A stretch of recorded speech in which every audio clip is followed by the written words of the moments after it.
Good evening. Shadow Chancellor Stephanie Marlowe today produced a report she claims demonstrates that there is a black hole in the government spending plans and that the Chancellor's sums simply don't add up. The Chancellor joins me now. Mr Morgenstern, this report is pretty damning, isn't it? No, not at all. The Conservatives are simply taking isolated statistics out of context for cheap political point scoring. The truth is that under our administration, the income of the average family has gone up by almost 9%. Crikey, that's loads. Well done. Yes, we're very proud of our economic record. Well, so you should be. 9%? That's brilliant. And you say all this stuff about a black hole was made up by the other lot, because I have to say, it did sound pretty scary. Yes, the Conservatives are once again hiding their lack of a coherent tax policy in a smokescreen of smear and half-truths. Really? They seem so nice. Well, it's good to get that cleared up. Time to look at the papers now, and the Telegraph... Excuse me? I'm doing the papers. Yes, but don't I get the chance to respond? If you like. I thought you'd be too embarrassed. No. Oh, all right then. The Shadow Chancellor joins me now. Ms Marlowe, it turns out that none of those things you were worried about are true. You must be very relieved. Well, I would be relieved if that was the case, Nicholas, but in fact I'm afraid Mr Morgenstern's sums don't add up. Oh, tits. You said they did.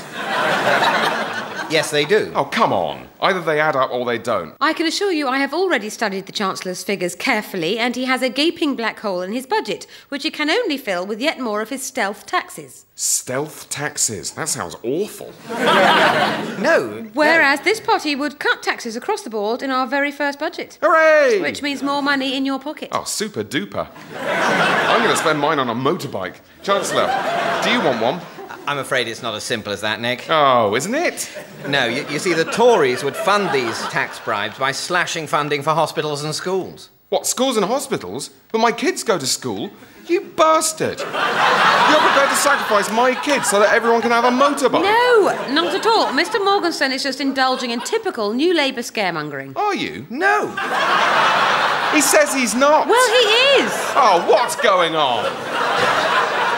Look, it's very simple. The reality is that fiscal policy must always be a careful and nuanced balance of an acceptable tax burden against the many competing claims on the public purse. Is it? Right, hang on. Don't say anything. The reality that reality that he just said, is that the real reality? The real issue here is that the Labour... No, you'll just push it out of my head. Is that thing the real reality?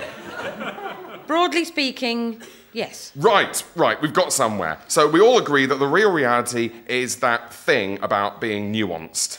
So the question is, be honest, which of you is best at doing it? Me. No, me. I'm going to ask you again.